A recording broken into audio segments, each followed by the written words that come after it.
Like I think when he fucking fucked up his leg or whatever, and Fucked then up his dropped out. leg. Yeah, he busted his knee and didn't. He wasn't in school for the last 2 years or something. Like he was almost like homeschooled. Fuck. And Because he had a busted leg. yeah, bro. I think he had, like I think he tore his ACL or something like that. That takes you to school? Yeah, he didn't go to school for like a whole. I don't know. Maybe he was lying to me. I don't know. Who knows? But it was something like that, and then like I just had to tell him, bro. I told him, bro, like I told him straight out. I told him the best advice ever, bro. I said nobody likes somebody who like doesn't love themselves, and it's true. Like if like or like you know what I mean. If you're always sad, like he was always complaining that nobody liked him, and like he was sad about that. And I just told him like, bro, nobody's gonna like you because you're sad.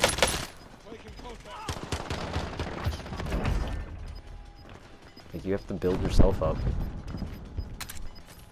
Maybe you saw that as like just like, and it is true, bro. When I was at like, you self-isolate when you get super depressed, bro, and it's for a reason. I think it's like because like you're.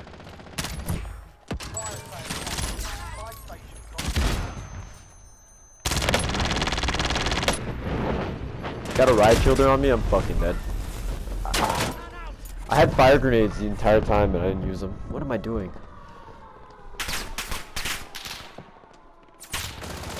Wow. Bro, our boy's just been inside that fucking building. Nice little spawn beacon for us. He's holding it down, bro. He's holding it down.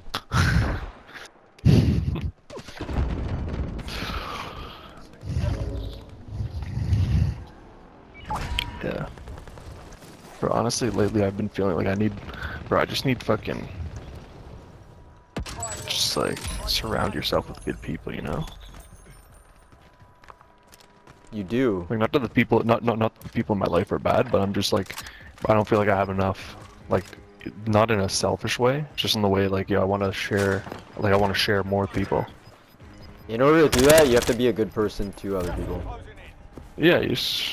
That's how it is. That's the best way to let it go. Just be that, like, if you want more supportive conversations in your own life, like, you have to be that supportive person for other people. And it's almost like, through that, like, bro, remember we were talking about iron sharpens iron? I think that's how the saying works. I think what you're expressing is that. In order to find those people, you have to be that person for other people. Bro, I've noticed, like, telling people you're grateful for having them in your life and shit, and like, that's something I don't do a lot with like people who've been in my life for a long time, who've known me like like that self. But I've noticed that like I'm more open with that with people I've met in the last 2 years, like telling them that like I appreciate them, like I appreciate you, bro, and like I appreciate that type of thing. Yeah. And it's super. It's the best. It's a really good feeling, and like, bro, you get it back. And I'm not saying it to get it back, but it's dope. Like Fetty, my boy Fetty, bro.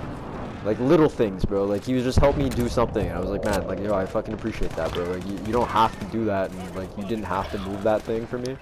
Yeah.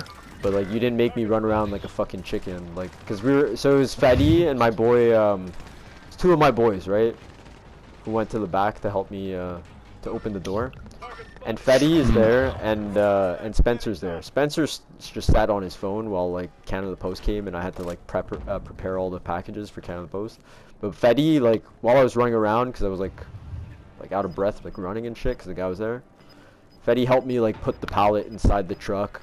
And like close the thing and like put the pallet, like the jigger away, and like little things like that, bro. It's like I didn't have to tell him I appreciate it. It was like super little, but I do really appreciate that. You know what I mean? It's a little gesture, and because of that, like you know what I mean? I think what is it? Gary Vee says it. It's not a bad thing to think that being good to other people leverages you in a position where they're gonna do good things for you. It's a logical thing, and it's not it's not a selfish thing. I'm not doing it maliciously or like doing it because I want help. You know what I mean? Yeah. If you do it genuinely, and if you like, I'm wording it improperly, but doing good things for other people leverages you in a position for them to do good things for you. That's basically Yeah. the gist of it. Mhm. Yeah, it's like.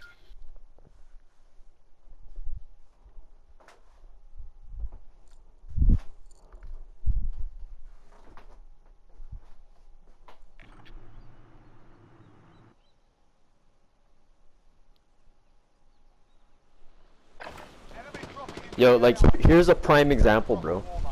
My boy with the gambling website. Nobody ever believed in him. He didn't believe in himself. But I told him that, like, hey, you have a real thing here that you can actually make money with, and I think you can do it. And like he was convinced that he was gonna be working at Best Buy forever. And I said, like, bro, like, I think you're one of those people. Like, I had that vibe from him. He's really great with people. He's a good salesman. Like, these are traits of entrepreneurs. And then, like, because I've believed in him for so long, like, I talk to him now about his business, and like, he spitballs shit, and he tells me the insides of advertising on Facebook and what he goes through and stuff like that. Like, he shares information that he doesn't have to with me, and how much money he's making and this and that. Or were you his guru? I was somewhat of one of his gurus. I was a little bit of a fire starter in his life. And it's a small thing, but it's like it's not the craziest business, but it's like Something. yeah, it's something, you know? And same goes with some of my other friends. Like, I have another friend who has this business, and I followed it and I commented on all this shit, and I'm actually supporting his thing. And like, he's also helped me in the past. Like, he wanted to do business development and help people plan out their business, and he went out and he gave me a free meeting. He talked to me about my cell phone business, how I can structure it, what steps I can take. Yeah. Yeah, man, it's really the little things, especially when somebody's starting like a small thing. That's why I love like anybody I know who's doing like AJ's sister who does like the hot sauce. Yeah, like I know some people who do like chocolate covered strawberries. Like, you always try to buy from them, just because you know it means a lot more buying from them than like if you were to just buy something at the store. Absolutely. The Frank's Red Hot guys don't give a fuck how many they sold this year or today. Yeah. But they really do care. And not only that, it gives them not inspiration, but it gives them motivation to continue. Here, yo, I got armor for you. My friend told me that was the biggest thing, bro. When he got somebody who wanted a $10,000 contract from his betting thing, it was the motivating factor that kickstarted him into. Yeah, I dropped armor back. Back here, bro. Where? Up top on the catwalk. There's people all around us, up and down. That was the motivating factor to make him take his business seriously. And regardless of, you know what I mean? Like, I think the secret is to just be that. Like Gary Vee even, bro. My life goal has always been to help people. Like, that's still I think that's my ultimate goal, the direction that I want to go. But I think Gary Vee says something that I want to put into my mantra too, is like giving more than you ever took.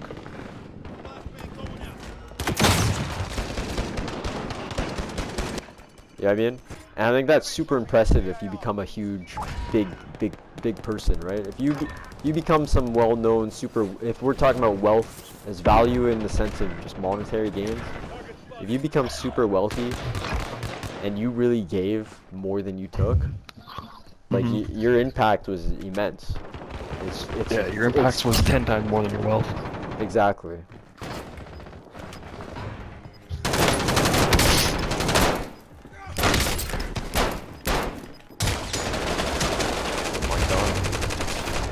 I just saw 7 people before I died. Dead ass run into a team of 2, ran downstairs, ran into a team of 3. I can't know where the fuck to go. I think I still want to do my water thing, because I think water will open me up into a bigger industry, into bigger dreams than what I can do on the surface with marketing and with like cell phone repair or even designing clothes or creating anything. I think like a water company would open the doors to be impactful to more people on the globe. Yeah, water's gonna be huge in the future. Mm-hmm. And we know water. There's a high barrier of entry into water, though. No. Bro, we're Canadian. Even if there is, we're positioned in the best. We're in the best spot out of anyone around the world in the best time frame where water is abundant and not super valuable, but close to it. You know what I mean? Yeah, I mean, I don't know enough about the water business. Well, think about it. So many countries are hitting day zero. We're talking about global warming and a reduced water supply. There's only 2% of the water that's usable. Like, there's a big market for to take advantage of the fresh water that we do have, and then with the money that you make from that, you can start investing it into actual purified, like sustainable ways to take ocean water and like not leave the salt at a detriment for the environment or something. Like, you know what I mean? There's like, yeah, there's huge opportunities, and it's a big problem that the human. I think it's a big problem the human race faces that nobody wants to tackle. Nobody's taking initiative. Nobody's actually trying to solve it. Yeah, what are the barriers to that? Like desalination and shit? I guess. I think it's one of the big ones, right? It's like we need desalination technology. I think we're it goes. Chilling. But if you desalinate, that's like, apparently it's a very expensive process and energy intense process. Yeah, that's why I said like we need a better one. I wonder if it's actually growing like foods or growing something in the water that naturally uses nature. So you use Mother Nature to desalinate. I guarantee you there's something out there, or a fungus. Like run water by like a river or some shit. Even like bigger than that. Like imagine you're able to grow watermelons in the ocean, and then you juice all the watermelons, and you get tons of fresh water that way. You know. Like that's like a weird example, but you know, there's so many people gonna die. Oh, look, that's not even safe. There's guys here. Bro, this guy was fucking screaming at me. So many people.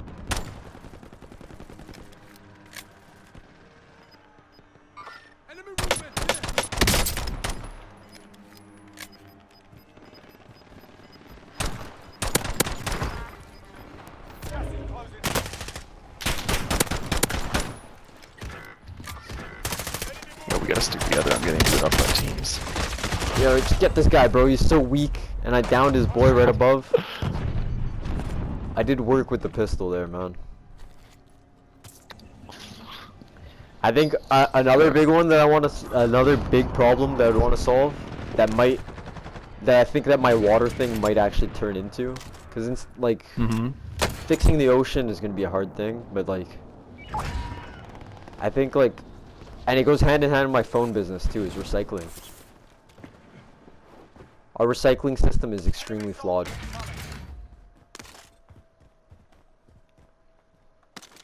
Did I tell you about like the barcodes that you can put on the bottom of plastics? Did I tell my mom about that? I think you told your mom. Yeah, I never told you, eh? Yo, keep this one on hush hush, right? Because I think this is like a really... I think this is the future. This could be it. I might have to mute our teammate. It's so secretive. Alright, let's mute this bitch.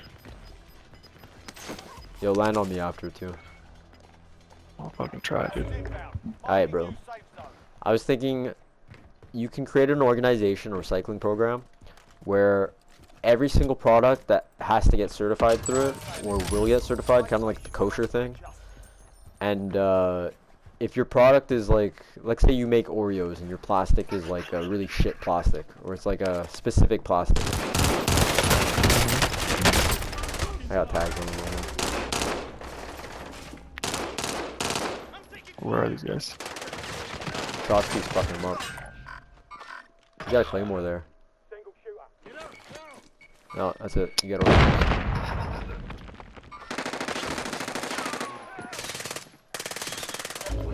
Live ping. stall.